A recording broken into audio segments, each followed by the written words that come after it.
பிஸ்மில்லாஹிர் ரஹ்மானிர் ரஹீம். அளவற்ற அருளாளன் நிகரற்ற பேரன்புடையோன் எல்லாம் வல்ல அல்லாஹுவின் திருப்பெயரை கொண்டு படிக்க ஆரம்பம் செய்வோம். மேன்மை மிக்க பெருமக்களே, சேமிப்பு பதுக்கல் இந்த இரண்டு விஷயங்கள் குறித்து இஸ்லாமிய மார்க்கம் நமக்கு சொல்லித்தரக்கூடிய பாடங்கள். சேமித்து கொள்வது குறித்து, வியாபாரத்திலே பதுக்கல் செய்வது குறித்த இரண்டு செய்திகளை இஸ்லாமிய மார்க்கம் நமக்கு சொல்லி காட்டுகின்றது. பொருளாதார நெருக்கடி ஏற்படும் நேரத்திலே ஒரு தீர்வை நோக்கி நாம் எல்லோரும் செல்லக்கூடிய இடம் சேமிப்பு தொகை. இஸ்லாத்தில் பதுக்கல் செய்வது அறவே கூடாது. அதை நபிகள் ஸல்லல்லாஹு அலைஹி வஸல்லம் அவர்கள் தடை செய்திருக்கின்றார்கள். சேமிப்பு செய்து கொள்வதை அனுமதி வழங்கியிருக்கின்றார்கள். தங்களின் இஷ்டத்துக்கு செயற்கையாக பொருள்களின் விலையை உயர்த்தி விற்பனையில் அதிக லாபத்தை பெறுவது பதுக்கல் என்று சொல்லப்படுகின்றது. இதற்கு இஸ்லாத்தில் அறவே இடமில்லை. சேமிப்பு என்பது தனது குடும்பத்தார்களுக்கு தேவையான அளவுக்கு பொருளாதாரத்தை சேமித்து வைத்துக் கொள்வது. நபி ஸல்லல்லாஹு அலைஹி வஸல்லம் அவர்கள் ஹைபர் போர்க்களத்திலே கிடைத்த கனிமத்து பொருள்களை தங்கள் குடும்பத்துக்காக சேமித்து வைத்துள்ளார்கள். நபிகள் ஸல்லல்லாஹு அலைஹி வஸல்லம் அவர்கள் பனு நுதைர் என்ற குடும்பத்தாரின் பேரித்தம் பழங்களை விற்பனை செய்து அதன் மூலம் ஆண்டுக்கு தேவையான உணவுப் பொருள்களை சேமிப்பார்கள். ஏற்புடைய காரணங்கள் ஏதும் இல்லாமல், தகுந்த காரணம் இல்லாமல் தபூக்கு போர்க்காலத்திலே கஅப் இப்னு மாலிக் என்ற நபி தோழர் கலந்து கொள்ளாமல் போய்விட்டது. இதனால் தண்டிக்கப்பட்டார்கள், இறைவனால் சோதிக்கப்பட்டார்கள். பிறகு இறைவனால் மன்னிக்கப்படவும் செய்தார்கள். எனது சொத்துக்கள் அனைத்தையும் எனது பாவ மன்னிப்புக்கு பகரமாக எல்லாவற்றையும் அல்லாஹுடைய பாதையில் ஆக்கிவிட்டேன் என்று கஅப் இப்னு மாலிக் என்ற நபி தோழர் அவர்கள் சொல்ல, நபி ஸல்லல்லாஹு அலைஹி வஸல்லம் அவர்களிடத்திலே கூறும்போது, உங்களின் சொத்துக்களின் ஒரு பகுதியை நீங்கள் வைத்துக் கொள்ளுங்கள், அது உங்களுக்கு சிறந்தது என்று கூறினார்கள். பொருள்களை வீண்வரையும் செய்யாமல் எதிர்காலத்தின் தேவைக்காக செய்து கொண்டு வைக்கலாம் என்பதை மேற்கூறிய நபிமொழிகள் நமக்கு தெளிவுபடுத்துகின்றன. மேலும் பஞ்சத்தை எதிர்கொள்ளும் திட்டத்தை யூசுப் அலைஹிஸ்ஸலாத்து வஸ்ஸலாம் அவர்களின் வரலாற்றில் அல்லாஹு தஆலா குறிப்பிடுகின்றான்.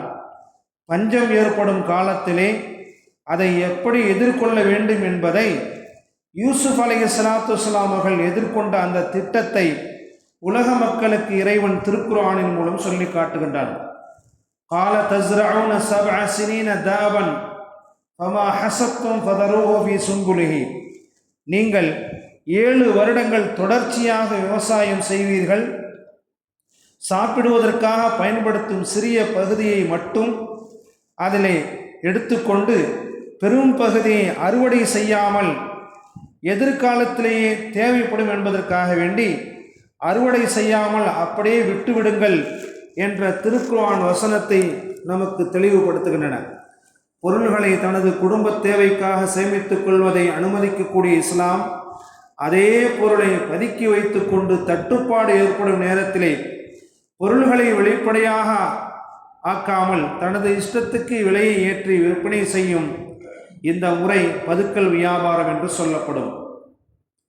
தனது சுயநலம் மட்டுமே உள்ள பதுக்கல் வியாபாரத்தை நபிகள் ஸல்லல்லாஹு அலைஹி வஸல்லம் அவர்கள் வன்மையாக கண்டித்தார்கள். மேலும் நல்ல பொருள்களோடு தரம் கெட்ட பொருள்களை சேர்த்து கலப்படம் செய்து பொருள்களை விற்கக்கூடாது என்றும் நபிகள் ஸல்லல்லாஹு அலைஹி வஸல்லம் அவர்கள் எச்சரிக்கை செய்தார்கள். வியாபாரம் செய்யக்கூடிய வியாபாரிகள் நல்ல பொருள்களை நல்ல பொருள்கள் என்றும், வீணாகிவிட்ட பொருளை வீணாகிவிட்ட பொருள் என்றும் உண்மையை சொல்லி வியாபாரம் செய்ய வேண்டும் என்று இஸ்லாம் யோசனை கூறுகின்றது, நல்லுபதேசம் செய்கின்றது. மேலும் அளவு நிலுவைகளில் நீதத்தை நிலைநாட்டுங்கள் என்றும் இஸ்லாம் உலக மக்களுக்கு எடுத்துரைக்கின்றது. இந்த விஷயத்திலே இஸ்லாம் கடுமையை காட்டுகின்றது. அதையே அல் குர்ஆன் நமக்கு சொல்லுகின்றது. அளவு நிலுவையில் குறைவு செய்வோருக்கு கேடுதான் என்று திருக்குர்ஆன் சொல்லுகின்றன. அவர்கள் மக்களிடம் அளந்து வாங்கும்போது நிறைவாக வாங்கிக் கொள்கின்றார்கள்.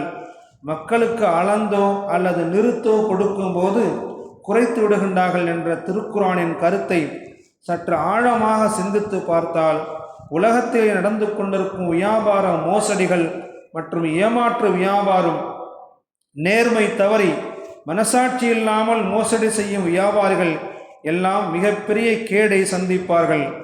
எல்லா துறைகளிலும் நேர்மையோடும் அல்லாஹ் ரசூலுக்கு பயந்தும் வியாபாரம் செய்யக்கூடிய வியாபாரிகள் நர்பாக்கியம் நிறைந்தவர்கள்.